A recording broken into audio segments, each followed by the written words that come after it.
अस्सलाम वालेकुम and a very warm welcome. आप देख रहे हैं आज पाकिस्तान और मैं हूं सिद्रा इकबाल। यकीनन उम्मीद करते हैं कि आपका दिन बहुत अच्छे से शुरू हुआ होगा, लेकिन अगर दिन भर की ख़बरों पर नज़र डाली चाहे तो मुझे पर्सनली ऐसा लगता है कि पॉइंट्स ऑफ रिफ्लेक्शन हमारे लिए बहुत ज़्यादा आते हैं।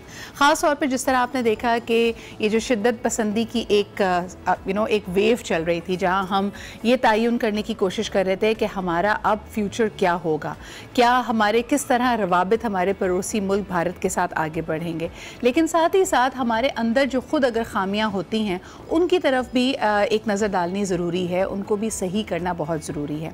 ऐसा कोई भी मौका जब हम ऑलरेडी देख रहे हैं कि अगर हमारे पड़ोसी मुल्क की तरफ से जारियत हो रही है तो उसमें हमें तफरके में नहीं हम पढ़ सकते, और ख़ास तौर पे इसको कोई मजहबी फ़िरका वाराना सोच का हम हिस्सा नहीं बनने दे सकते। यही हमने कुछ देखा कि अगर कोई ज़िम्मेदार ऑफिस का होल्डर भी अगर ये गलती करता है तो अब पाकिस्तानी माशरे में और ख़ास तौर पे पाकिस्तानी जमहूरी क़यादत में ये अवेयरनेस, ये आगही, ये इनलाइटनमेंट मौजूद है कि उसको फ़ौरी तौर पे सही किया जाए। हमने देखा कि बहुत ही अनफॉर्चुनेट वाक़या था कि फ़याज़ुल हसन चौहान साहब, जो कि इंफॉर्मेशन मिनिस्टर पंजाब असम्बली के हैं, उन्होंने एक ऐसी स्पीच की, एक तो ज़ोर ख़िताबत में वो अक्सर ऐसी बातें कह जाते हैं, और अब उनके इस बयान के बाद ये जो उन्होंने स्पीच की तो शायद ये वाकई गुमान होता है कि कुछ अरसे पहले जो वायरल खबरें आ रही थी जिसमें उन्होंने कहा कि जी मुझ पर काला जादू कराया जा रहा है, मेरे ऊपर, मेरे कमरे में से मुझे खून के धब्बे मिलते हैं, या जो भी उनके साथ हो रहा था, अब उनकी बातें सुनकर वाकई ऐसा लगता है कि कोई चीज़, किसी चीज़ का साया ज़रूर है जिन्होंने शायद उनके सोचने समझने की सलाहियत को थोड़ी देर के लिए मफलूज कर दिया था।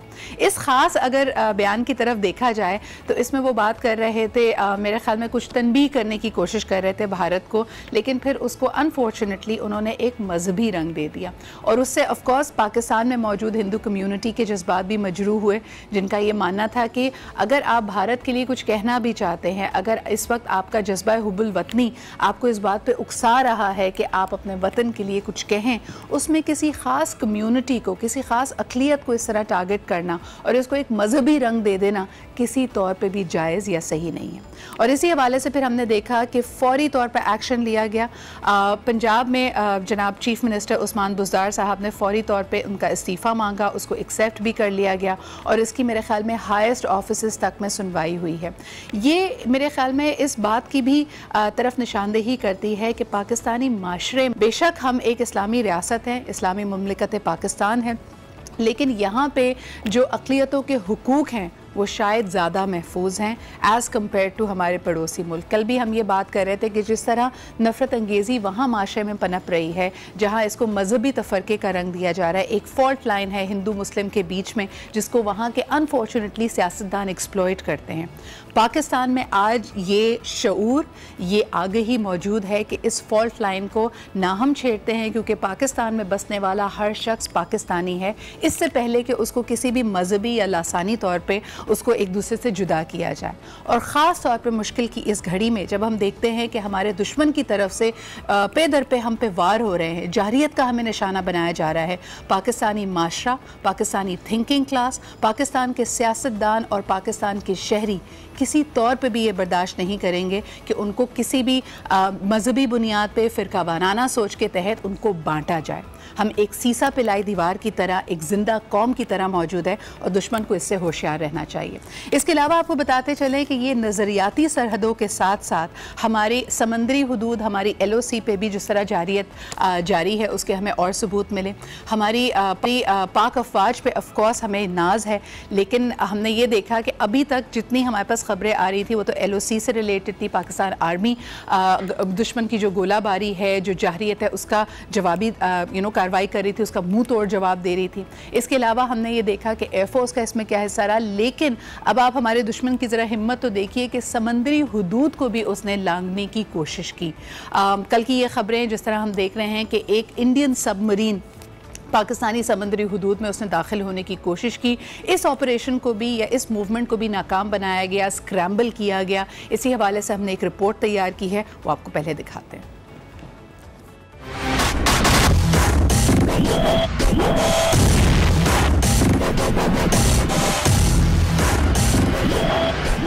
घुसे थे ना पाकिस्तान की फजाओं में, अंजाम याद है? यही अंजाम होता तुम्हारा। पाकिस्तान के समंदर में, मगर छोड़ दिया क्योंकि पाकिस्तान अमन चाहता है।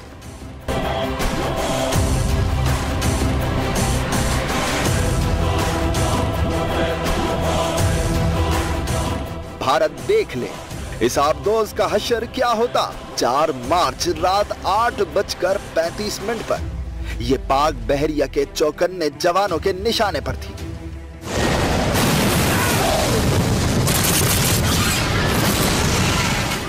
समंदरी मुहाफिजों ने भारतीय आबदोज की अपनी मौजूदगी खुफिया रखने की हर कोशिश नाकाम बनाई और उसे पाकिस्तान के पानियों में दाखिल होने से रोक दिया। पाकिस्तान अमन की खातिर खामोश रहा, वरना जिस तरह भारतीय तैयारे जमीबोज किए उसी तरह भारतीय आबदोज को समंदर बुर्द कर दिया जाता। जी जनाब, आपने देखा कि एक दफ़ा फिर दुश्मन की तरफ से जहरियत और अमन पसंदी को एक मौका ना देने का हमारे सामने मज़ीद एविडेंस आता है। मेरे ख़्याल में इट्स हाई टाइम कि दोनों ममालिक के जो ज़िम्मेदार लोग हैं, जो उनकी क़यादत है, उनको मुज़ाकरात की मेज़ पर आना चाहिए। शायद मोदी साहब के लिए इस वक्त एक डेड एंड है। वो अपने आप को कॉर्नर्ड फील करते हैं। जिस हद तक वो इन मामलात को एस्केलेट उन्होंने होने दिया, उसके बाद शायद उनके लिए बहुत मुश्किल है कि वो दोबारा अमन की बात करें या पाकिस्तान से किसी किस्म के मुज़ाकरात करें। सवाल ये भी पैदा होता है कि कल मैं एक बहुत ही इंटरेस्टिंग क्लिप देख रही थी जिस तरह कि इंडिया कॉन्क्लेव का था। वो प्रोग्राम में आगे आपको शायद सुनवाएंगे। इन्होंने एक इंडियन पॉलिटिशियन थे, उनसे ये सवाल किया गया इन द इंडियन कॉन्क्लेव कि क्या आप समझते हैं कि ये सारी सिचुएशन के बाद आने वाले इलेक्शंस में, जिसमें सिर्फ 30 रोज़ रह गए हैं, किसका पलड़ा भारी है? और उनका जवाब एक बहुत ही मुदब्बिराना सियासतदान की तरह था। सियासी बयान लगा कुछ लोगों को ये बात, लेकिन उन्होंने कहा कि देखें, अगर 1977 में इंडिया में जो इलेक्शन हो रहा था उसमें सवाल ये था कि क्या इंडिया एक जमहूरी मुल्क रहेगा या नहीं, क्या वहाँ पे जमहूरी इक़्तिदार को उसी तरह आगे बढ़ाया जाएगा या नहीं। आज यानी 2019 में जो इलेक्शन इंडिया में होने जा रहा है, यहाँ पर सबसे बड़ा सवाल ये है कि क्या इंडिया रहेगा या नहीं। जो भी उसकी वैल्यूज़ हैं, जो भी उसकी इक़्तिदार है, अगर वो अपने आप को एक टॉलरेंट, डाइवर्स, सेक्युलर माशरा मानता है, तो क्या अब इतना खदोखाल में उसकी तब्दीली नहीं आ जाएगी कि उसको आज के भारत को जो उसका आइडियल था, जो उसके फाउंडिंग फादर्स का जो उसके बारे में एम था, उससे वो बहुत मुख्तलिफ हो जाए। उन्होंने कहा कि इससे ज़्यादा ब्रेजन एफर्ट, यानी इसको कहना चाहिए अंग्रेज़ी में तो ये है, उर्दू में जैसे कहना चाहिए कि इससे ज़्यादा एक सफाक प्लान नहीं हो सकता डेमोक्रेसी को या जमहूरियत को हाईजैक करने का। उन्होंने कहा कि इस वॉर का जो एडवेंचर करने की कोशिश की गई, जिस तरह बालाकोट और ये आपने सारा पुलवाना का एक एम्बिट क्रिएट किया, ये एक सोची समझी साजिश है, एक सफाक प्लान है जिसके थ्रू इंडिया का इलेक्शन हाईजैक करने की कोशिश की जा रही है। ये वहाँ के अपने सियासतदान कह रहे हैं और उनका मानना ये है कि इस वक्त बीजेपी बहुत कमज़ोर नज़र आ रही है अपने इस सारे एडवेंचर के बाद। बहरहाल जी, इस पर आप ज़रा सोच विचार कीजिए। आज हम जो बात करने वाले हैं हमारे प्रोग्राम में, एक तो हेडलाइंस होंगी, टॉप स्टोरीज़ होंगी, इसके अलावा जहां हम अब्यूज़ की बात करते हैं, बहुत सारी चीज़ों पे क्लैरिटी लाने की ज़रूरत है। बहुत ही सेंसिटिव सब्जेक्ट है, ख़ास तौर पे जब हम पाकिस्तान में बच्चों की हिफाजत और उनकी सेफ्टी के हवाले से बात करते हैं। एक छोटे से ब्रेक की तरफ मुझे बढ़ना पड़ रहा है, इसके बाद हम वापस आएंगे, आपको टॉप स्टोरीज़ भी सुनवाएंगे, हमारे कुछ मेहमान, हमारे कुछ ख़ास मेहमान भी हमारे साथ होंगे, लेकिन सबसे बढ़कर ये कि बच्चों की सेफ्टी और सिक्योरिटी किस तरह यकीनी बनाई जाए, ये हमारा आज का टॉपिक होगा, जिसमें आपकी कॉल्स भी लेंगे। हमारे साथ रहिए और देखते रहिए आज पाकिस्तान।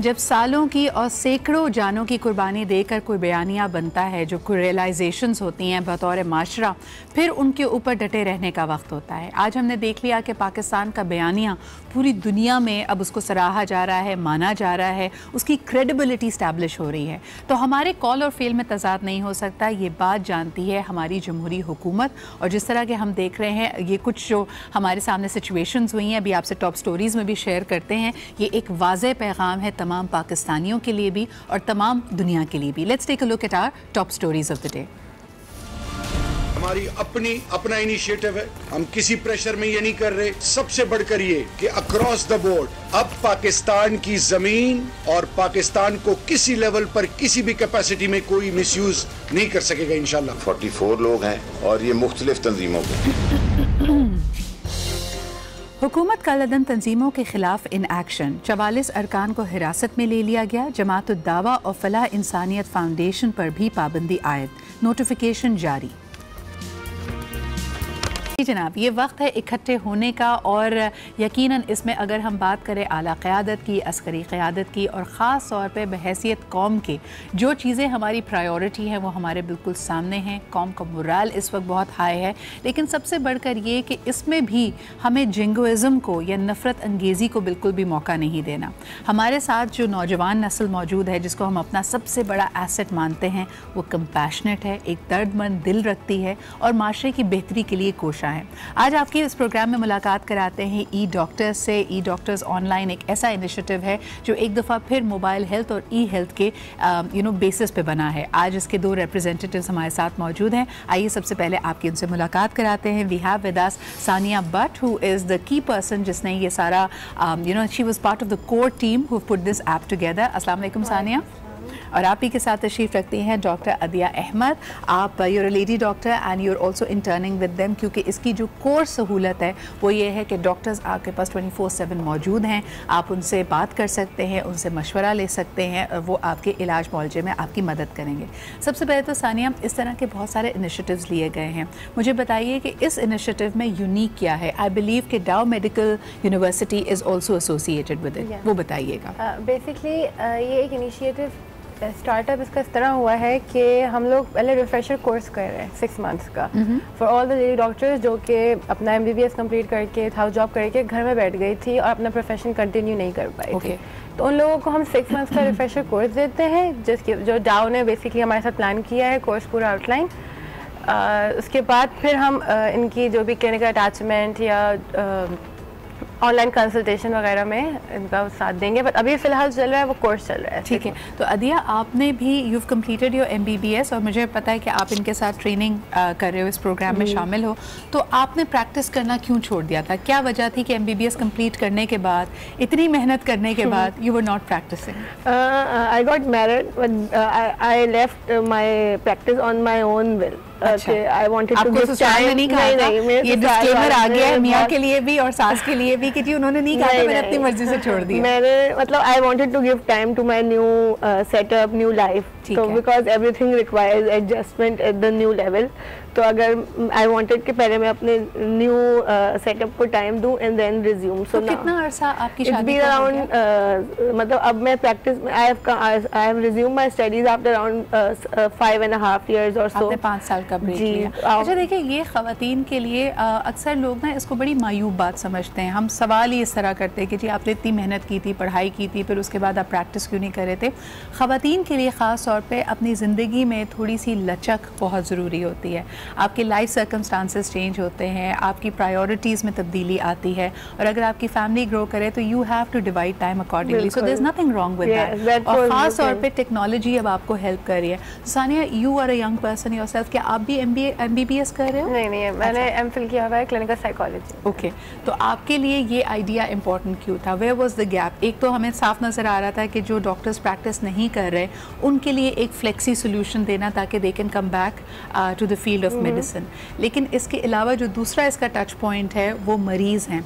तो क्या आप समझते हैं इज़ इट बिकॉज कि कुछ ख़ास हमारा तबका ऐसा है जो मेडिकल केयर अफोर्ड नहीं कर पाता, उनके लिए ज़्यादातर ये सर्विस बनाई गई है, और इज़ इट फॉर एवरीबडी और आप कन्वीनियंस पे इसको बेस कर रहे हो कि भाई घर में बैठे हुए बहुत सारे बुज़ुर्ग लोग हैं, कभी दिन के किसी ऐसे पहर आपकी तबीयत ख़राब हो सकती है जब आप ना जा सको डॉक्टर्स के पास। What is the key point of the service? यही है कि सबके लिए अवेलेबिलिटी आसानी हो जाए और मोस्ट ऑफ द टाइम बहुत सी ख़वातीन होती हैं, उनको चाहिए होता है कि फ़ीमेल डॉक्टर्स को ही वो कंसल्ट करें। सही। तो इसका मेन पॉइंट ये था बिकॉज हमारे हेल्थ केयर इकोसिस्टम में सिर्फ फीमेल्स का कम हो चुका था, मतलब एडमिशन ज़्यादा हो रहे थे लेकिन जब एंड में जो भी एक बन रहा था ओवरऑल फीमेल डॉक्टर्स का वो कम था।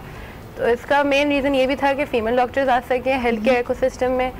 और ऑनलाइन कंसल्टेशन, ताकि जो रूरल एरियाज़ वगैरह हैं वहाँ पे भी अच्छी से अच्छी उनको मिल सके मेडिकल सर्विसेज। अच्छा Sania, because you are a clinical psychologist yourself, तो मैं जानना चाहूँगी कि ये जो हम बात करते हैं, now you are interacting with both sides, तो जो डॉक्टर्स, फीमेल डॉक्टर्स अपनी प्रैक्टिस छोड़ चुकी होती हैं, उनका स्टेट ऑफ माइंड क्या होता है? क्या वो अपनी ज़िंदगी में कोई एक कमी महसूस कर रही होती है, for whatever reason, if they left work, तो उनको लगता है कि वो वापस कैसे आएंगी? बिल्कुल, वो अधूरा फील कर रही होती है। एंड अभी तक हम लोग इन लोगों के साथ जिनके साथ काम कर सकते हैं, हमारा 300 अभी तक हम कर रहे हैं उन लोगों के साथ, 3rd बैच भी इंशाल्लाह स्टार्ट होने वाला है। तो इन सब से जब भी हमने बात की है, जो कि उनका यही रिएक्शन था कि वी आर सो ग्लैड कि हम वापस आ रहे हैं। एक कमी महसूस होती रही इतने साल, तो उनका हमेशा से यही था, एक गैप था, एक कमी थी। और इनके कॉन्फिडेंस लेवल में आप क्या देखें, एक होता है कि आपने पढ़ाई की, हाउस जॉब की, फिर आप उसी स्ट्रीम में चल रहे हैं, आहिस्ता आहिस्ता आपका एक्सपीरियंस मज़ीद बढ़ रहा है, तो जब आपने अदिया गैप लिया, तो आप जैसे ये कह रही हैं कि एक कुछ कमी सी महसूस होती थी कि एक अपनी प्रैक्टिस को मिस करता है इंसान। एग्जैक्टली, क्योंकि जो आपका एक्सपोजर होता है with patients and all, you miss that, but then you know कि Allah has some best plans, so someday you will come back. But because of this eDoctor platform, we all were so excited कि we are coming back, and the best part was we were getting all information and all the refresher course at our home at our own convenient time. तो इन्होंने आपको ढूंढा कैसे? यानी एक तो touch point होता है कि आप अस्पताल में जाएं, वहाँ पे वॉलंटियर डॉक्टर्स को ढूंढ लें, एक होता है कि जी कॉलेजेस में जाएं, जो लोग पढ़ रहे हैं या फाइनल ईयर में, उनको आप रिक्रूट कर लें। आप लोग पढ़ के you had gone to your home, so did they send out a shout out कि आप लोग खुद अप्लाई करते? इन्होंने आपको कैसे ढूंढा? I personally got to know through an ad on Facebook, on the DUHS page. सही. So a friend shared just for the sake of sharing, so I picked that ad. सही. And just वो फिर अंदर का doctor जाग जाता है kind of thing. So क्योंकि this passion never dies, it's always there. अच्छा, तो आपके घर वालों का, खुसूसन आपके शौहर का, आपके सेटअप का जिसको आपने 5 साल दिए, वहाँ पे कोई भूचाल आया? नहीं, they were very supportive. My husband was very supportive initially. was either complete हुआ है, तो और हमारा एक एग्जाम भी हुआ है, so it was whole family was involved in all this. Time management मुश्किल रही आपके लिए? नहीं, because they were very supportive. They came to our terms. They knew कि हम सब housewives हैं, mothers हैं. We have so much on the priority list कि बच्चों को स्कूल जाने का time, lunch time, when an initiative is custom fit, जिसके अंदर जो स्टेक होल्डर्स हैं उनका ख्याल रखा जाता है, तो फिर खुद ब खुद ही उसमें मैजिक आ जाता है। I think kudos to you Sania and doctor Adiya, number 1 क्योंकि आपने ये इनिशिएटिव लिया कि आप वापस आ रहे हैं, and for you to be so mindful कि जो लोग अपने फैमिली रिस्पॉन्सिबिलिटीज़ की वजह से या लाइफ सर्कमस्टांसेस की वजह से अपने शोबे से दूर हो गए, अगर उनको वापस लेके आना है तो कुछ उनके लिए लचक और उनके लिए फ्लेक्सिबिलिटी पैदा करनी पड़ेगी। I wish you all the best, and इंशाल्लाह ताला after your refresher we hope that this service is going to be far reaching, और पाकिस्तान में वो लोग जो they want quality health care and medical services, they will be able to benefit from it. बहुत बहुत शुक्रिया यहाँ मौजूद होने का। एक छोटे से ब्रेक की तरफ बढ़ते हैं, वापस आएंगे। It will be time for मिलो पाकिस्तान से, सो डोंट गो एनीवेयर।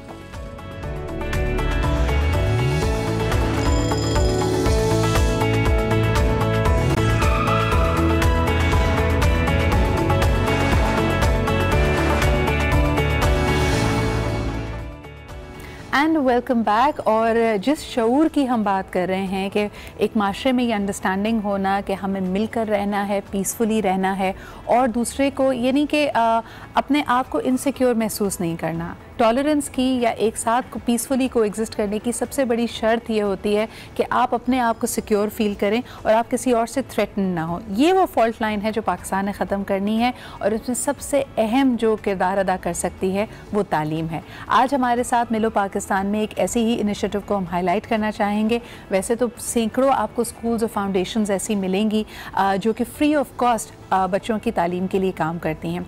इस ख़ास प्रोजेक्ट को यहाँ बुलाने का, इनिशिएटिव को यहाँ इनवाइट करने का मकसद ये था कि एक तो इनको हाईलाइट किया जाए। ये इस वक्त अपनी मदद आपके तहत इस इनिशिएटिव को सपोर्ट कर रहे हैं। 10 फाउंडिंग मेंबर्स हैं जो खुद ही पैसे डोनेट करके तकरीबन 50 से ज़ायद बच्चों को कुरंगी में स्कूल में पढ़ाते हैं।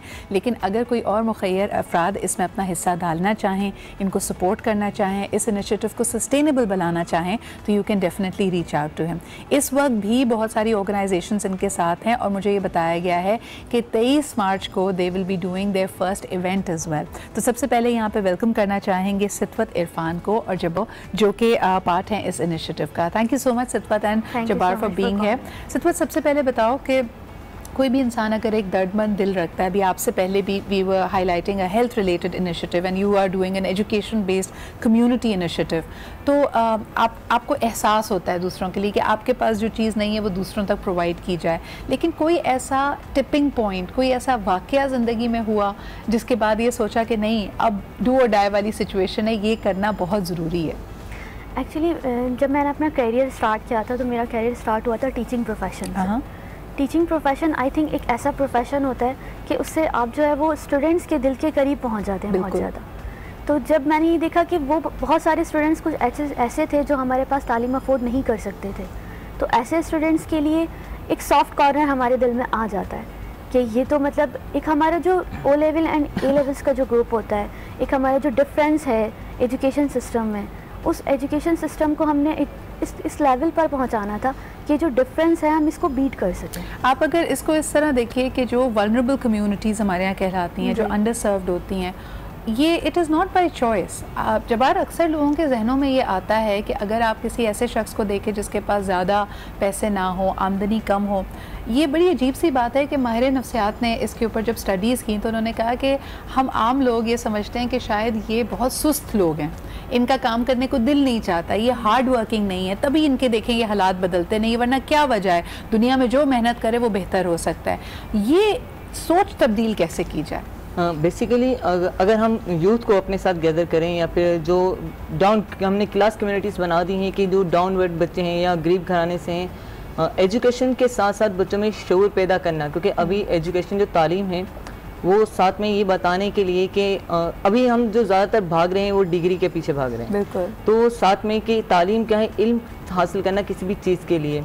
तो जिस तरह से ये क्लास डिफरेंस की आपने बात की कि वो बच्चे जो कि लोअर तबके से हैं या फिर वो जो आगे नहीं बढ़ सकते बनिस्बत उनके जो कि हायर एजुकेशन ले रहे हैं या बड़े स्कूल्स में पढ़ रहे हैं, तो उन सबको एक गैदर करके एक ऐसी एक्टिविटीज़ क्रिएट करना कि उन बच्चों तक ये पैगाम पहुँचे कि तालीम उनकी ज़िंदगी में कितना अहम रोल प्ले कर सकती है और किस तरह से वो आगे बढ़ सकते हैं। यानी इस एहसास के साथ एक एतमाद भी पैदा अगर मेरे लाइफ के सर्कमस्टांसेस ये हैं, आज मैं एक छोटे घर में रह रहा हूँ, मुझे हर ख्वाहिश से पहले अपनी जेब की तरफ देखना पड़ रहा है, या अपने वालिदैन से भी मैं उसका इजहार नहीं कर पाता क्योंकि मुझे पता है कि उनके पास भी पैसे नहीं हैं, तो ये हकीकत आपकी बदल सकती है।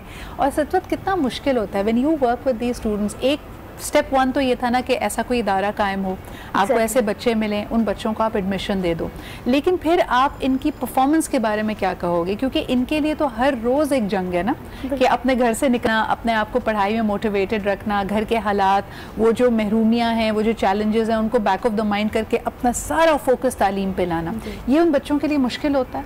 एग्जैक्टली। पहले जो हमने माइंड सेट किया था ना, वो हमने इनके पेरेंट्स का किया था। अच्छा।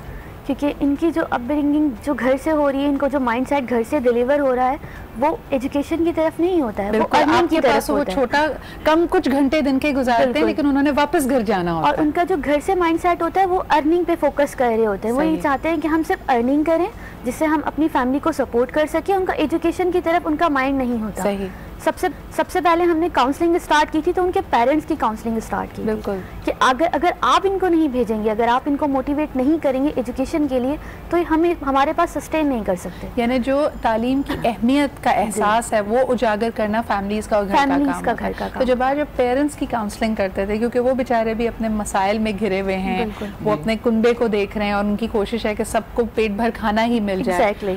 कैसे आपने उनको कन्विंस किया कि आप अपने तालीम को अपनी अव्वलीन तरजीह बनाएं? देखिए, सबसे पहले तो उन पेरेंट्स को यही बता, अपने बच्चों का फ्यूचर ऐसा देखना चाहते हैं जैसा आपका अभी है, ऐसा नहीं देखना चाहते और आप चाहते हैं कि आगे बढ़ें। बिल्कुल।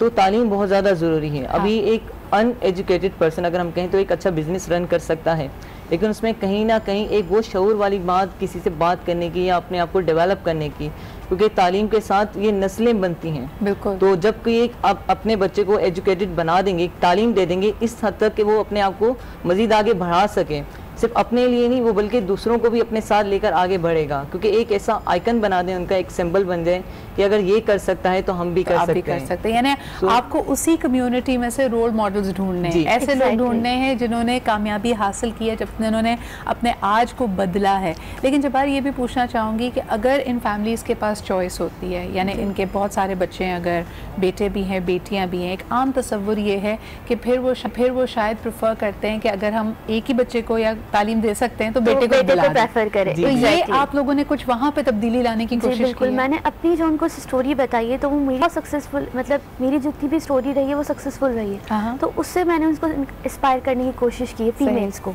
जब हमारे पास पेरेंट्स की काउंसलिंग हुई थी तो बेसिकली हमारा जो था वो मदर टारगेट थी कि हम मदर्स को जो है वो जब मैं अपनी उनको स्पीक सुनाऊंगी या अपने बारे में उनको कुछ बताऊंगी तो मुझसे इंस्पायर होकर अपनी जो फीमेल उनके डॉटर्स हैं या उनकी बेटियां, तो आपको भी चैलेंजेस का सामना था when you were wanting to study? Exactly, बहुत ज़्यादा, बिकॉज मैं जिस आप कह लें कि लोकेलिटी बहुत मैटर करती है। बिल्कुल। हम जिस लोकेशन से अभी यहाँ पहुँचे हैं वो कोरंगी का एरिया है, और उस एरिया को अगर हम कंपेयर टू गुलशन एंड जौहर, तो वहाँ की जो हमारे पास थिंकिंग है उसमें जो है वो बहुत डिफरेंस है।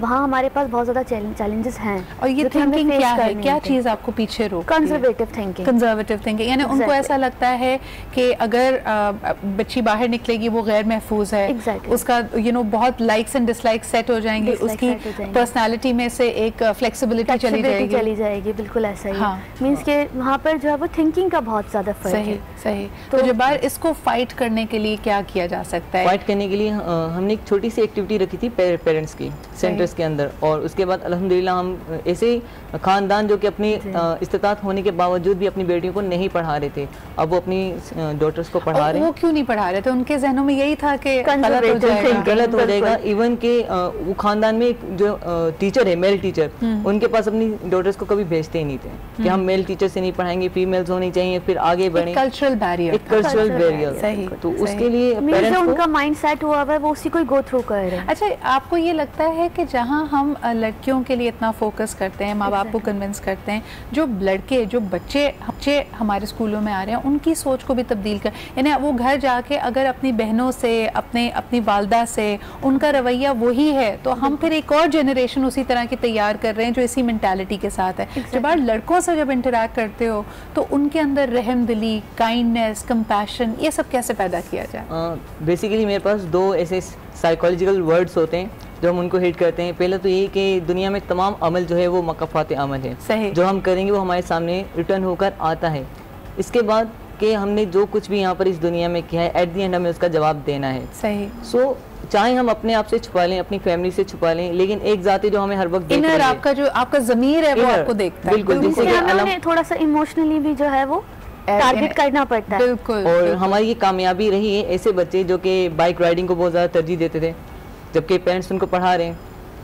नेगेटिव थॉट्स, तालीम की तरफ नहीं जाना, तालीम क्या कर लेगी, और एक कॉपी सिस्टम हमारे बहुत ज़्यादा है कि मैं मिडिल कर लूँ, 9-10 में आगे जाएंगे, कोई सोर्स लग जाएगी, पेपर निकल जाएंगे, इसके ऊपर हमने वर्क किया। अनफॉर्चुनेटली जिसको हम आम ज़बान में कहते हैं ना जुगाड़, या जो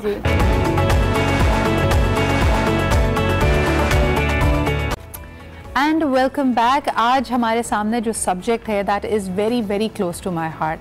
अनफॉर्चुनेटली पाकिस्तान में जब हम ब्रेकिंग न्यूज़ देखते हैं बच्चों के हवाले से, जिसको मैं गर्दानती हूँ कि वो हार्ट ब्रेकिंग न्यूज़ ज़्यादा होती है, उसमें कई ऐसे वाक़यात रिपोर्ट होते हैं जिसमें बच्चों पे तशद्दुद किया जाता है, उनके साथ एक्सप्लॉयटेशन होती है, उनको अब्यूज़ किया जाता है, और कुछ अरसे तक हम बहुत ज़्यादा इस दर्द को महसूस करते हैं, क्योंकि एक छोटा सा बच्चा अगर कभी बिलबिला के रो भी रहा हो, आपका उससे कोई रिश्ता नहीं होगा, कोई नाता नहीं होगा, लेकिन आप चाहेंगे कि वो ईज़ आउट हो जाए। ये हमारी एक बेसिक ह्यूमन इंस्टिंक्ट होती है। तो अगर हमें ये पता चलता है कि किसी बच्चे के साथ ज़्यादती हुई है, या उस पर तशद्दुद हुआ है, या उसको मारा पीटा गया है, तो हर एक दर्दमंद दिल रखने वाला शख्स उससे मुतासिर हुए बगैर नहीं रह सकता। लेकिन एक अनफॉर्चुनेट रियलिटी हमारे सामने ये है कि ऐसे बहुत सारे वाक़यात पे दर पे होने के बावजूद भी हम एक हकीकत से एक तरह से आंख चुरा रहे हैं। ये हमारे आंखों के सामने है, फिर भी आंख से ओझल है। और इस तरह के बहुत सारे स्टिंग ऑपरेशंस हमें मिलते हैं जहां बच्चों से जिनसी ज़्यादती भी होती है, उन पे तशद्दुद भी होता है, और ये अनफॉर्चुनेटली हमारे माशरे का हिस्सा बन चुकी है। कुछ एस्टिमेट्स के मुताबिक जब बच्चे नाराज़गी की वजह से या घर के हालात की वजह से घरों से भाग जाते हैं अगर, और आप उनको बड़े शहरों में सड़कों पे देखते हैं, ये बच्चे भीख मांग रहे होते हैं, कचरा चुन रहे होते हैं, अंदाजे के मुताबिक कहा जाता है कि द टोटल ड्यूरेशन जिसके अंदर ये बच्चा from a very protected child ये एक इतना वल्नरेबल पोजीशन में आ जाए कि इसको एक्सप्लॉइट किया जाए, that duration is only a few hours, यानी 12 से 24 घंटे के बीच में इस बच्चे के सड़क पे आने के बाद ये एक्सप्लॉइट हो सकता है। अब ज़रा दोबारा आज जब अपने घर से आप निकलें तो अपने इर्द गिर्द देखिएगा, आपको जो सड़कों पे बच्चे नज़र आ रहे हैं, एक सेकंड के लिए सोचने की कोशिश कीजिए कि इनके पास किस किस्म की सेफ्टी मैकेनिज़म्स मौजूद हैं, ये कितने वल्नरेबल हैं, कहाँ कहाँ से ये इनको तकलीफ़ और तशद्दुद का निशाना बनाया जाता है। चलिए, ये तो हमारी मोस्ट वल्नरेबल क्लास है। वो लोग जो अपने घरों में रहते हैं, जिनके ख़ानदान हैं, कम्यूनिटीज़ हैं, कुनबे हैं, वो बच्चे भी महफूज नहीं हैं। और ये एक मेरे ख़्याल में लम्हा फ़िक्रिया है बतौर रियासत और बतौर माशरा भी, कि हम किस किस्म का माशरा हैं और हमें इन बच्चों को, जो हमारे ही बच्चे हैं, इनको प्रोटेक्ट करने के लिए क्या करना चाहिए। बच्चों से रिलेटेड जब मौज़ूआत पे बात होती है, हम इनकी हेल्थ की बात करते हैं, हम ये कहते हैं कि जी पाकिस्तान उन वाहिद 2 मुल्कों में शामिल है जहाँ पे पोलियो अभी तक इरेडिकेट नहीं हुई है, या जहाँ पे चाइल्ड एंड मदर मोर्टेलिटी सबसे ज़्यादा है, या 1 करोड़ बच्चा जो स्कूल जाने की उम्र का है वो स्कूल नहीं जा रहा। हम बेसिक सेफ्टी और प्रोटेक्शन ऑफ चाइल्ड की बात नहीं करते, और उसके लिए क्या क्या मैकेनिज़म्स इन प्लेस होने चाहिए। एक इनिशिएटिव लिया की तरह के कंपैशनेट कम्युनिटी लीडर्स की तरफ से, जिसका नाम है कसूर हमारा है। ज़ैनब का बहुत ही दर्दनाक और मशहूर वाक़या हुआ। उसके अलावा एक स्टिंग ऑपरेशन हमने देखा कि कसूर में बहुत सारे बच्चों को एक्सप्लॉइट किया जा रहा था, और उसमें कहाँ कहाँ उसके तांते बांधते थे, वो एक अलग दास्तान है। लेकिन बतौर माशरा how can we rise up to that challenge, इसके लिए ये इनिशिएटिव है। आज इसके रिप्रेजेंटेटिव्स मेरे साथ मौजूद हैं, आइए उनसे आपको मैं इंट्रोड्यूस करती हूँ। सबसे पहले हमारे साथ हैं जी नईम सादिक साहब, you're renowned journalist and a social activist. बहुत बहुत शुक्रिया नईम साहब मौजूद होने का। आप ही के साथ तशरीफ़ रखती हैं doctor Kishwar Inam, you're paediatrician with special unit in adolescent medicine at the department of paediatrics, Aga Khan hospital. Thank you very much for being here. और हमें किरण ने अभी अभी ज्वाइन किया है। वालेकुम अस्सलाम। किरण का माइक लग चुका है, किरण भी हमारे साथ हैं। You're a very famous anchor person, और ये जो सोशल इशूज़ हैं इन पे आपकी भी नज़र होती है। नईम साहब, अगर शुरुआत आपसे करूं, हम ऑफलाइन भी गुफ्तगू कर रहे थे, जो एक रियासत का कॉन्ट्रैक्ट होना चाहिए अपने सिटीजन्स के साथ और ख़ुसूसन माइनर्स के साथ, उसमें हमने देखा है कि उनकी हिफाजत के लिए, उनकी वेलबींग के लिए जो बेसिक मैकेनिज़म्स होते हैं वो मिसिंग हैं। क्या वजह है कि 70 साल गुजर जाने के बावजूद भी हम वो लीगल फ्रेमवर्क, वो फोकस, वो एम्फसिस ला नहीं पा रहे? वो कहाँ डाइल्यूट हो जाता है? शुक्रिया। 2018 का जब वाक़या हुआ जिसने पूरे मुल्क को हिला दिया जी, तो उसके नतीजे में हमारा ग्रुप कसूर हमारा है वजूद में आया जी। हम लोग वॉलंटियर प्रोफेशनल लोग हैं, अपने अपने प्रोफेशन में काम करते हैं, पर हमने कहा कि इस मजमून पे संजीदा तौर पे बात होनी चाहिए, क्योंकि कसूर का जो वाक़या था वो पहला तो नहीं था। उससे कुछ महीने पहले एक 250 बच्चों का पोर्नोग्राफी का एक केस उसी एरिया से निकला। उससे कुछ 2 साल पहले 100 बच्चों को एब्यूज़ किया गया और फिर उन्हें केमिकली डिज़ोल्व किया गया। अगर ऐसे वाक़यात होते रहे तो ज़ैनब का तो एक वाक़या था, तो हमें फिर क्या करना चाहिए कि ये चीज़ें ना हों। तो हमने ये देखा कि हमारे सिस्टम के अंदर ना तो वो मुनासिब कानून मौजूद हैं और ना ही मुनासिब सिस्टम्स मौजूद हैं जो कि किसी माशरे में बच्चों को प्रोटेक्ट करते हैं और इन वाक़यात से रोका जाता है। But where is the disconnect? अगर डॉक्टर किश्वर मैं आपसे पूछूं कि एक तरफ हम एक कंजर्वेटिव, ट्रेडिशनल, फैमिली ओरिएंटेड माशरा है जहाँ पे इस्लामी रिवायात हैं, और इस्लामी के अलावा भी है ना, जितने भी लोग किसी भी मज़हब से अगर ताल्लुक़ रखते हो अपने मज़हब के साथ बहुत रुग़बत है। क्या वजह है कि एक ऐसी चीज़ जो यानी एक ईवल है, सोशल ईवल है, वो इस तरह पनप रहा है हमारे माशरे में? इट्स अ पावर स्ट्रक्चर, क्योंकि बच्चा कमज़ोर होता है, उसको उस पर हावी होना आसान होता है, उसको एक्सप्लॉइट किया जा रहा है और हम उसको देख कर अनदेखा कर रहे हैं। Where did the disconnect come in from? Unfortunately, देखिए सिद्रा, the thing is कि हमारा माशरा भी, अगर मैं ये कहूँ कि हम थोड़ा बहुत अपने माशरे को भी कसूरवार ठहराते हैं कि हमने अपना कल्चर इस तरह का बना लिया है कि लोग जो हैं पेरेंट्स जो हैं वो अगर खुदा न खास्ता इस किस्म की कोई बात होती है किसी बच्चे के साथ, तो बजाय इसके कि वो उस बात पे तवज्जो दें, अपने बच्चे के बात पे तवज्जो दें, वो उस बात को छुपाने की कोशिश करते हैं। ठीक है, this is from the home, from which the child is coming, right.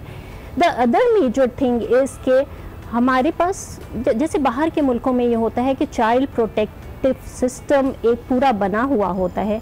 किसी भी बच्चे पर कोई तशद्दुद होता है, फिजिकल, सेक्सुअल, जो चाइल्ड अब्यूज़ हम कहते हैं वो फिज़िकल होता है, सेक्सुअल होता है, साइकोलॉजिकल होता है, निगलेक्ट होता है, एज यू सेड एक्सप्लॉयटेशन वाला जो बेगरी है एंड जो पोर्नोग्राफी है। पाकिस्तान का कॉन्स्टिट्यूशन कहता है पास कि अगर कोई भी यानी कोई शख्स किसी बच्चे को as an aid to beggary या भिखारी के तौर पे इस्तेमाल नहीं कर सकता। और आप देखें, अपने घर से आप निकलेंगे, किसी भी एरिया में चले जाएं, चाहे आप बड़े शहर से आपका ताल्लुक है, छोटे शहर से ताल्लुक है, भीख मांगने के लिए लोगों ने छोटा सा बच्चा हाथ में लिया होता है और उसकी तरीके से आपको एक तरह से इमोशनली ब्लैकमेल करके वो एक्सटॉर्ट करते हैं पैसा। तो एक बात मैं आपको बताना चाहती हूँ कि we do have laws, we have a very nicely made bill which was passed in 2015 उसको कहते हैं Child Protection Act 2011 and it has almost everything in there। कुछ चीज़ें उसमें मिसिंग हैं जो कि हमने, जो नईम साहब आपको बताएंगे भी, मिसिंग चाइल्ड अलर्ट वाली चीज़ें और वो,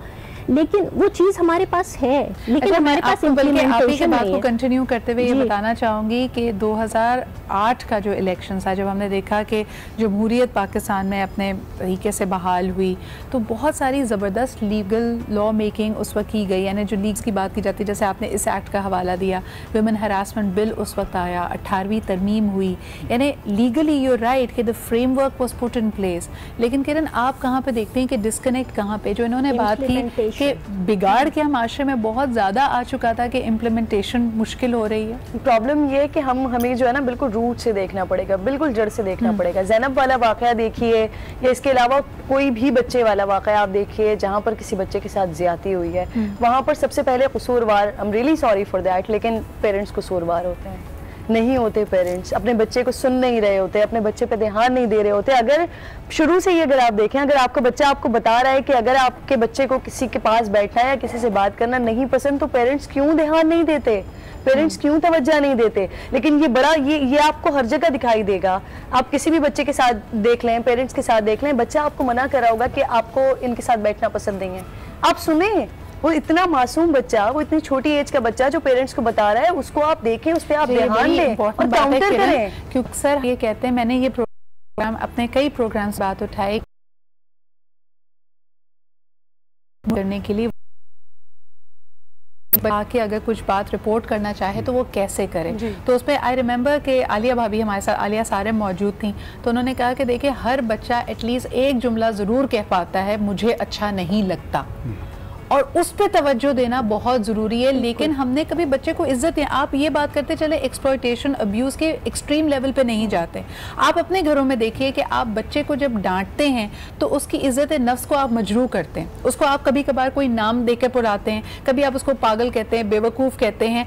हमने अपने फ्रॉम द वेरी बिगिनिंग बच्चे को डिसरिस्पेक्ट करने की आदत डाल दी होती है। नईम साहब, दिस इज हैपनिंग, ये मैं ये नहीं कहूँगी एक्सप्लॉयटेशन के लेवल तक, लेकिन अनकॉन्शियस पेरेंटिंग है जिसका इंटरनेशनली मजाक भी उड़ाया जाता है।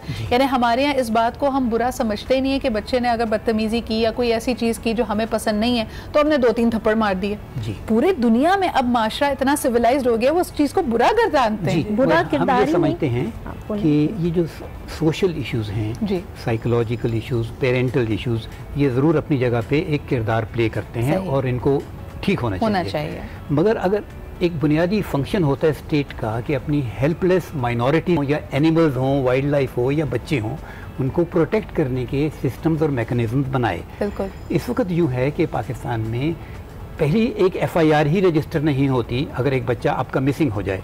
ये वैसे मेरे लिए बड़ा एक इंकशाफ था। अभी जब नईम साहब से बात हुई, उन्होंने कहा कि अगर आपके बच्चा गुमशुदा है, उसको इस बात को चंद घंटे गुजरे हैं, आप किसी थाने में जाएं, ये चीज़ एज एन FIR आप लॉन्च ही नहीं कर सकते। दूसरी बात कि स्टेट के पास कोई इंफॉर्मेशन, कोई सिस्टम नहीं है जिसमें कि वो इन्फॉर्म कर सकें, लोगों को अलर्ट कर सकें कि एक बच्चा गुम गया है। एम्बर अलर्ट आपने सुना होगा, जो कि अमेरिका में 26 साल पहले एक बच्ची जो गुमी थी, उसके बाद उन्होंने अमल किया, उन्होंने एक तरीका बनाया कि अब पूरे नॉर्थ अमेरिका और यूरोप में अगर एक बच्चा घूमता है तो एक अलर्ट सिस्टम एक्टिवेट हो जाता है। हमारे यहाँ उस किस्म की कोई चीज़ नहीं है। उसके बाद न सिर्फ एक्टिवेट होता है, उसके पीछे एक मैकेनिज़्म या एक ऑर्गेनाइजेशंस हैं जो कि रिस्पॉन्ड करती हैं, ढूंढती हैं और रिकवर करती हैं, और उनके ऊपर ये लागू होता है कि वो अपनी रिपोर्टिंग करें कि what have they found, what is the action that has been taken. फिर एक डेटा इकट्ठा किया जाता है कि हमारे यहाँ ये कहाँ पे इंसिडेंट हुए, क्यों हुए। पाकिस्तान में there is no data, there is no alert system, there is no FIR system, there is no response system. And more importantly आप ही की बात को आगे बढ़ाऊंगी कि एक तो ये है कि हम अगर कोई परपेट्रेटर है या कोई एक्सप्लॉइटर है, हम उसको पकड़ नहीं पाते। एक होता है कि अगर उसके ऊपर इल्ज़ाम आयद हो जाए, पता भी हो, ही बिकम्स अ सीरियल अब्यूजर, और उसको भी आपने रोकने का आपके पास कोई मैकेनिज्म नहीं है। What we are saying is that Pakistan has made its children vulnerable almost by design or by default. तो इनको रोकने के लिए हमारे ग्रुप ने कुछ लेजिस्लेशन की भी खास नई बातों के ऊपर, पुरानी लेजिस्लेशन तो बहुत है, और पुरानी लेजिस्लेशन के मसाइल ये हैं कि वो किसी को 18 साल का कहते हैं, किसी जगह 14 साल का कहते हैं, किसी जगह 10 साल का कहते हैं। हमने तो ये इस डेफिनेशन में ही हमारा ना आधा काम हम खराब कर लेते हैं। 18 साल से उम्र के कोई भी बच्चे हैं वो उनको चाइल्ड प्रोटेक्शन के ज़िम्मन में लाया जाए। दूसरी बात जो सर, एक कॉलर मुझे लेना है, यहाँ तक हमने बात की और ये बहुत अहम बातें तो मैं इनको रिपीट ज़रूर करूँगी। इट इज़ इम्पॉर्टेंट कि हमारे पास वो मैकेनिज़म्स मौजूद हैं, नए लीगल फ्रेमवर्क की ज़रूरत है, जिसमें इन्होंने कहा कि अगर एक बच्चा अपने घर से निकलता है बाहर, पूरी दुनिया में अलर्ट्स और बड़ी बड़ी आबादी के बड़े ममालिक की यहाँ बात की जा रही है, वहाँ पर भी ये सिस्टम मौजूद है कि ऑर्गेनाइजेशंस, इदारे उस बच्चे को ढूंढने के लिए अलर्ट्स नशर करते हैं और उसके बाद इस पर काम किया जाता है। ऐसे मैकेनिज़म्स पाकिस्तान में मिसिंग है। एक कॉलर हमारे साथ है, आइए उनसे बात करते हैं। हेलो जी, अस्सलाम वालेकुम।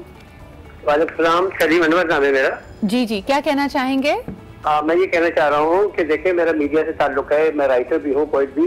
सबसे बड़ी बात यह है कि जो खवातीन काम करने वाली अपनी बच्चियों को, छोटी छोटी बच्चियों को लेके आती हैं घरों में, और लाने के बाद में वो किसी घर में उसको दे देती है, खुद कहीं करती हैं, उससे वजह से बहुत करप्शन हो सकता है। और आप देखें, दूसरी बात यह है कि इनके लिए, बच्चों के लिए सबसे बड़ी तो बात यह है कि हमने इनके लिए कोई खातिर खा प्रोग्राम नहीं बनाया, हमारे किसी चैनल ने बच्चों के लिए प्रोग्राम नहीं दिए। लोगों में अवेयरनेस की जरूरत है, उनको आगाही मिले कि आपके बच्चे को क्या। एक बात अभी ये साफ फरमा रहे थे बहुत अच्छी, कि अगर कोई शिकायत करता है बच्चा तो उसको दबा लिया जाता है कि खानदान में ये ना हो। मुल्क में बाहर ऐसा नहीं होता। मैं अल्हम्दुलिल्लाह 90 कंट्रीज रहा हूँ मर्चेंट नेवी में, मैंने दुनिया भर में कहीं नहीं देखा।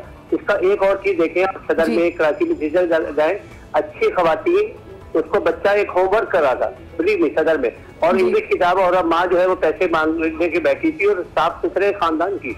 और इन लोगों को, हमारे मुल्क की अगर पुलिस सही हो जाए ना, तो 99% सारे क्राइम खत्म हो जाए, और उसको क्या होता है, उनको प्रोटेक्शन देते हैं। अब आप फिर मैकेनिज्म की बात कर रहे हैं भाई, बहुत बहुत शुक्रिया आपके कॉल करने का। किरण, आपकी तरफ आना चाहूंगी, लेकिन एक ब्रेक का भी कहा जा रहा है, सवाल एटलीस्ट मैं कर लेती हूँ कि एक चीज़ जब हम आगे ही में ना, बड़ी ट्रिकी ये है कि जब हम किसी मसले पे बात करना शुरू करते हैं ना, तो हम उसकी तरफ और राग़िब भी हो जाते हैं। जैसे ड्रग्स अवेयरनेस की हमेशा मिसाल दी जाती है कि आप जितना उसके बारे में प्रचार करेंगे, लोग और अट्रैक्ट होते हैं। 80% इस वक्त हमारे नौजवान बच्चे यूनिवर्सिटी और कॉलेजेस के ड्रग्स में पैरानॉइड हो जाएं अगर पेरेंट्स, और यही सोचते रहें कि भाई अब बच्चा छोटा है, I have to be extra protective, उसकी तरफ विजिलेंट होना है, हम ड्राइवर के साथ उसको नहीं भेजेंगे, घर से बाहर नहीं निकालेंगे, ये भी तो एक खपत की तरह फिर आ जाए। तो what is a healthy way कि जहां आपको ये भी पता हो कि बच्चे की लाइफ में क्या चल रहा है, वो प्रोटेक्टेड भी है, और आप उसकी सराउंडिंग्स पे नज़र भी रखें। इस पे बात करेंगे जी एक छोटे से ब्रेक के बाद।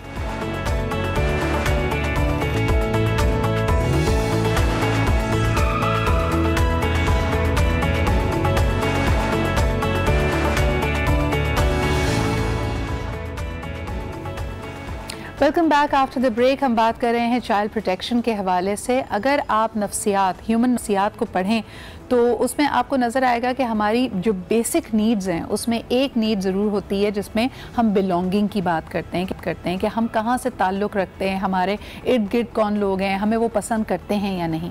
लेकिन जब हम ज़रूरत से ज़्यादा इस चीज़ को उभार देते हैं, तो अगर हम अपने इर्द गिर्द देखें, हम लोगों को पीपल प्लीजर्स बना देते हैं, यानी लोगों की वैलिडेशन या दूसरे की तारीफ़, दूसरे का हमें पसंद करना हमारे लिए इतना अहम है कि हमारा अपने बारे में क्या ख्याल है ये हमारा कभी डेवलप ही नहीं हो पाता। यानी हमारी खुद ही क्या है, हम अपने आप को कैसे देखते हैं दूसरों की नज़र के अलावा, और इसकी बुनियाद हम बचपन से ही डालते हैं। अगर आप एक छोटे बच्चे को देखें, उसने पोम को याद कर ली है, तो घर में आने वाले हर मेहमान को हम उस पर दबाव डालते हैं कि वो आए और वो पोएम उनको कह के सुनाए।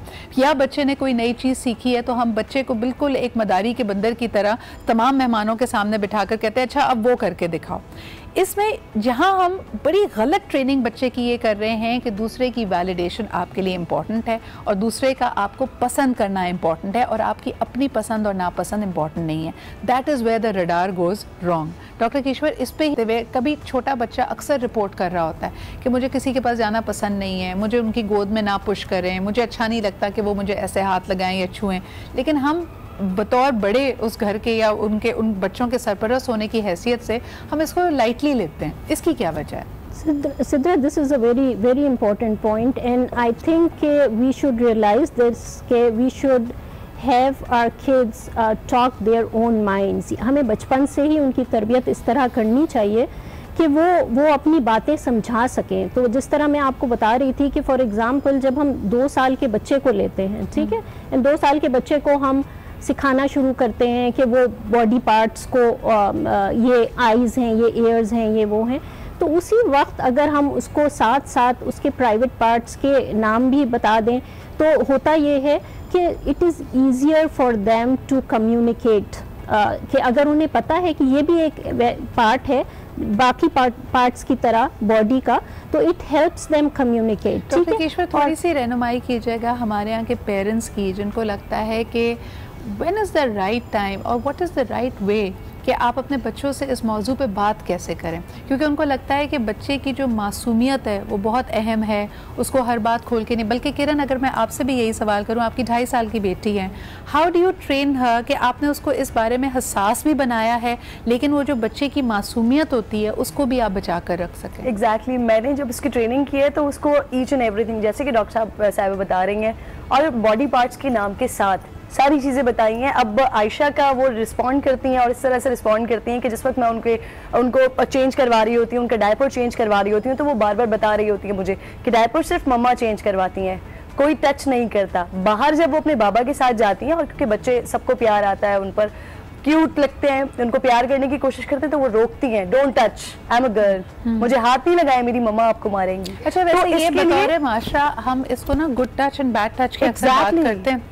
नहीं सर, हम बच्चा है, बच्चे को देख के वाकई प्यार आता है, हमें वो बाउंड्रीज भी बतौर पेरेंट्स या सरपरस्त भी, यानी बच्चा कहता है बहुत अच्छी बात है आपने आयशा को ऐसे ट्रेन किया है, लेकिन अगर मॉल में आपको ना प्रैम में कोई बड़ा क्यूट बच्चा लगा, बगैर आप पूछे आप प्यार ही तो कर रहे हैं, चले गए, this is where you need to draw a line and say it is not okay. चाहे 2 साल का बच्चा और 2.5, और ये हमने टूरिज्म में देखा, लोग जाते हैं जी हुंजा फेस्टिवल देखने, गिलगित फेस्टिवल देखने, वहाँ पे छोटा बच्चा है अपने रिवायती लिबास में, उसको झट से उठा लिया, वो बच्चा है, वो किसी की औलाद है, किसी के घर का फैमिली मेंबर है, you just can not touch. ये बाउंड्रीज हमारे माशरे में ख़त्म हो गई। नहीं सर जी, मगर मैं आपकी तवज्जो एक बात पे दिलाना चाहता हूँ कि अगर हमारी सोसाइटी 23 मिलियन बच्चों को जो कि स्कूल नहीं जाते, सही, वो तो वल्नरेबल हैं क्योंकि वो बाहर होते हैं और वो गलियों में होते हैं, सड़कों पे होते हैं, घर में होते हैं, अच्छा, ठीक है, they are vulnerable to all kind of abuses, not just sexual abuse. इसी तरह लाखों बच्चियां और बच्चे लोगों के घरों में जाके काम करते हैं जो कि 10, 12, 14 साल के होते हैं, ये चाइल्ड लेबर भी समझी जाती है और ये बच्चे एक्सट्रीमली वल्नरेबल हो जाते हैं। तो जहां हम सटल चीज़ों की बात कर रहे हैं, गुड टच और बैड टच की, और अगर हम इन बातों को नज़रअंदाज कर दें कि जहां हमने अपने लाखों बच्चों को प्लेट में रख के, वल्नरेबिलिटी की प्लेट में रख के सामने रखा हुआ है, तो ये मसाइल, ये प्रॉब्लम्स हमारे यहाँ होते रहेंगे। अनफॉर्चुनेटली उसमें एक डिस्कनेक्ट, क्योंकि फिर पेचीदा हो जाएगा मामला, गुफ्तगू कहीं और चली जाएगी, कि इसमें एक डिमांड एंड सप्लाई, यानी आपके सामने एक ऐसी सिचुएशन है जहाँ लोगों के पास रोज़गार नहीं है, जहाँ पे लोगों के कुनबे की अखराजात पूरे नहीं हो रहे, तो उनके पास यही ऑप्शन रह जाता है। But that's a debate for another time. और ये भी एक बड़ा तकलीफ पहलू है सिद्रा कि लोग बहुत सारी जगहों पर, हमारे ही माशरे में लोग बच्चे पैदा ही इसी वजह से कर रहे हैं कि अपने माशी हालात को सुधार सकें, आगे उनको कामों पर, और यही जो हम गलियों, सड़कों और मोहल्लों में बच्चे देख रहे होते हैं उनको वहाँ पर लगा सकें ताकि हमारा रोजगार चल सके। लेकिन ये भी मेंटालिटी है हमारे पास। मुझे एक बात समझ नहीं आती ना, ठीक है ये एक सोशल ईवल जरूर है and I am not trying to sound like an elitist, लेकिन हमारे इर्द गिर्द हमने ये देखा है कि हेल्प आती है, हेल्प को आप वैसे भी मदद करते हैं, कुछ लोग अच्छे होते हैं तो उनको एजुकेट करने की भी बात करते हैं, उनकी पढ़ाई लिखाई तालीम के लिए भी पैसा दे रहे होते हैं, लेकिन ये एक ख़ास सोच है जहां आपने अपने घर में आई हुई हेल्प पे आप हाथ उठाने से गुरेज नहीं करे। डॉक्टर केशवर, ये कहाँ पे होता है और उसकी क्या ख़ास वजह है? यानी हमने हमेशा हेल्प देखी है, लेकिन हमने ये भी देखा है कि भाईचारे मोहब्बत के साथ उनको रखा जाए, उनकी तमाम ज़रूरियात को पूरा किया जाए। वेयर डज द डिस्कनेक्ट कम कि आप बिल्कुल उसको ग़ुलाम समझ लें और आप उसको मार भी सकते हैं, आप उसको पीट भी सकते हैं और कोई वाली वारिस नहीं है। I can not really tell you कि ये कहाँ से आते हैं, और मैं जो इतने हम स्ट्रगल करते हैं, सुनते रहते हैं, हम हैरान हो जाते हैं, परेशान हो जाते हैं कि ये ऐसा क्यों हो रहा है, हमारा माशरा इस तरह इस रविश पे क्यों चलता चला जा रहा है कि इस्लाम तो हमें ये नहीं सिखाता है, लेकिन हम देख रहे हैं कि वो छोटी बच्चियों को रखते हैं और फिर मारते पीटते हैं। अभी जो उज़्मा वाला केस जिसमें उसकी जान ले ली, तो that was one of the खाता पीता घराना, पढ़े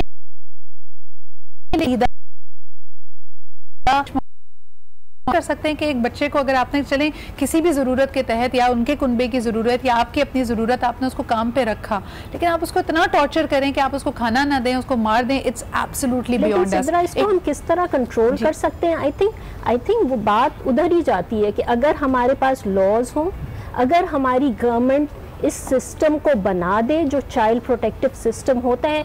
bye the way, just to let you know कि अभी उन्होंने एक डोमेस्टिक मेड्स का लॉ बिल पास किया जिसमें कि उन्होंने पंजाब में, जिसमें कि उन्होंने 15 साल लिमिट रखी है। ये बहुत इंपॉर्टेंट पॉइंट है डॉक्टर केशवर। मेरे पास कॉलर काफी देर से लाइंड अप थे, आई थिंक हम उनसे भी बात नहीं कर पा रहे। एक ब्रेक लेते हैं, we are going to come back and continue this discussion, stay with अस।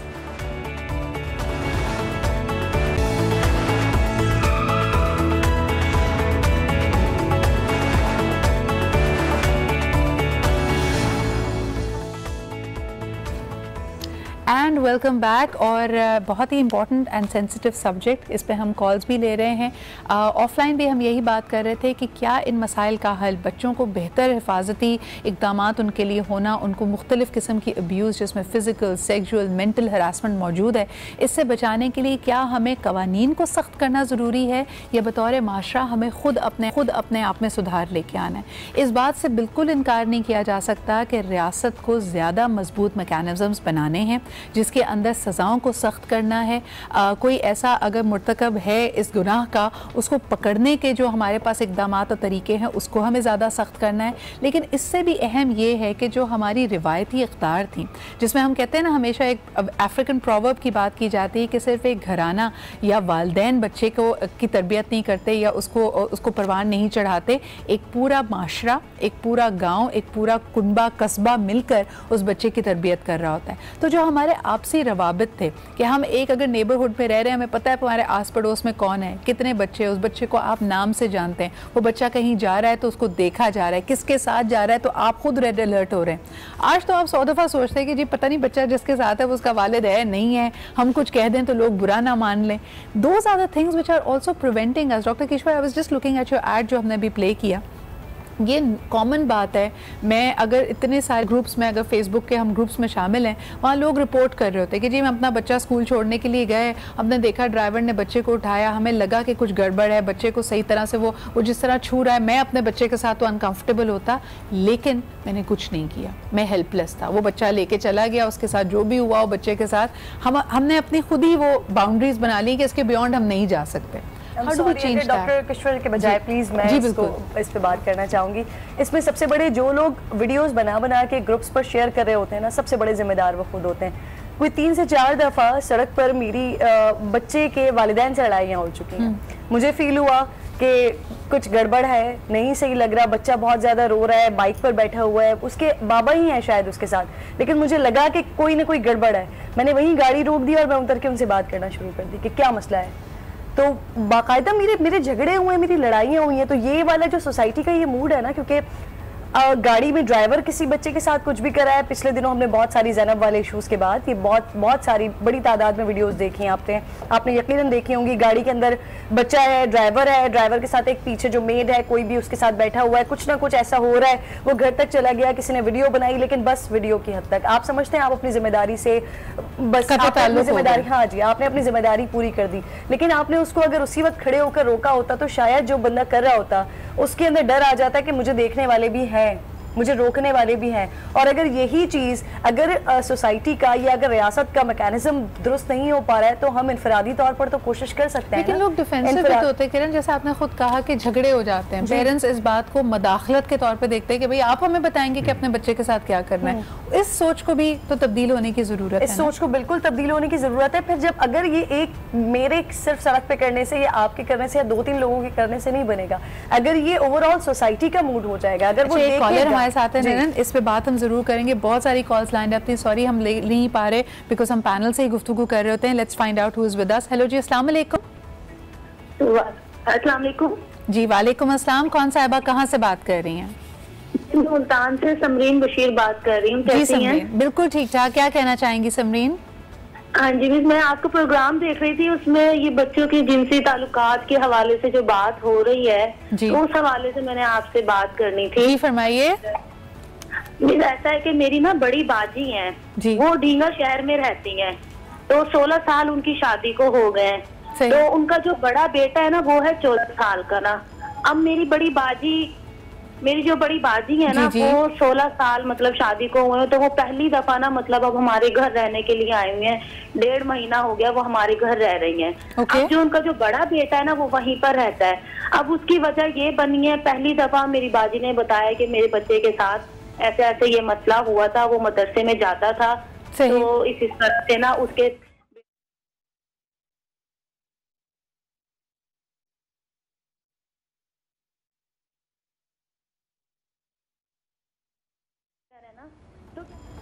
अच्छा जी, ये कॉल हमारे पास से ड्रॉप हो गई। इस तरह के बहुत सारे आपने वाक़यात किस्से सुने होंगे जब मेरे ख्याल में पेरेंट्स ख़ुद भी इस्तराब में मुब्तला हो जाते हैं कि अब नेक्स्ट स्टेप क्या होना चाहिए। डॉक्टर किश्वर, इसमें ख़ास तौर पे ये बात करना चाहूँगी, अक्सर बच्चे जब टीनेज में पहुँचते हैं, जब अपने आप को थोड़ा मजबूत महसूस करते हैं, तब वो ये बातें शेयर करते हैं कि उनके साथ माजी में ऐसा कुछ हुआ है। और हमारे यहाँ अनफॉर्चुनेटली एक जो सोसाइटल रिस्पॉन्स है, हम कहते हैं पहले क्यों नहीं बताया था, ये उसी वक्त क्यों नहीं बताया था, उस पर थोड़ी सी रोशनी डालिएगा कि इट इज़ वेरी नेचुरल कि उस वक्त बच्चा बहुत कंफ्यूजन से गुजर रहा होगा। देखिए, एक बात आज के प्रोग्राम के तवस्सुत से भी मैं ये पेरेंट्स को बता देना चाहती हूँ कि प्लीज़ जब आपका बच्चा, चाहे वो 5 साल के बाद 10 साल के बाद, जब भी वो आपको बताना चाह रहा है कि उसके साथ कोई इंसिडेंट ऐसा हुआ है, तो don't take it light, don't just tell him या हर के चुप हो जाओ, बस ये कोई नहीं है। क्योंकि फिर अगर आपने ऐसी बात कह दी तो वो बच्चा अकेला सहेगा। वो ही हैज़ बीन, जो आपने एग्जांपल दिया, तो अगर ये बच्चा था तो वो अकेला ही सहता गया। अगर 5 साल की उम्र में उसके साथ ज्यादती हुई एंड इस एज पे पहुंचने तक ही डिड दैट, तो होता ये है, और इट हैज़ बीन रिसर्च कि अगर इस छोटी उम्र में किसी बच्चे पे अब्यूज होता रहे तो वो नॉर्मल डेवलपमेंट नहीं होती है। एब्सोल्युटली, तो ये बहुत अहम पॉइंट था। Thank you so much doctor Kishwar, thank you Naeem साहब and Kiran Naz for being here with us.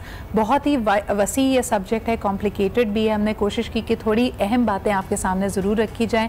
It is very natural कि बच्चे के साथ अगर अब्यूज़ होती है तो वो एंगर, डाउट, गिल्ट, शेम, एक शर्म महसूस करना, गुस्से में आना, अपने आप को हेल्पलेस फील करना, ये वो तमाम फीलिंग्स हैं जिससे वो गुजर रहा होगा। तो कई दफ़ा उसमें कुछ अरसा गुजर जाता है बिफोर ही और she can report this to you. लेकिन जब भी वो रिपोर्ट करे, ऐसे बच्चे के साथ खड़े हों, उसको तन्हा ना छोड़ें, वरना उसकी इस बैटल में it can really consume him और हर। इस पर हम मज़ीद भी बात करेंगे, आगे आने वाले प्रोग्राम्स में भी इस इशू को उठाएंगे। आपकी कमेंट्स एंड फीडबैक हैं तो हमें ज़रूर भेजिएगा, और हम उम्मीद करते हैं कि बच्चों की प्रोटेक्शन के लिए हेल्पलाइंस भी हों और रियासत भी इस अमर में जो उनका फ़र्ज़ है उसके लिए जाग उठें। इसी के साथ मुझे यानी सिद्रा को इजाज़त दीजिए। अपना ख्याल रखिए। खुदा हाफ़िज़।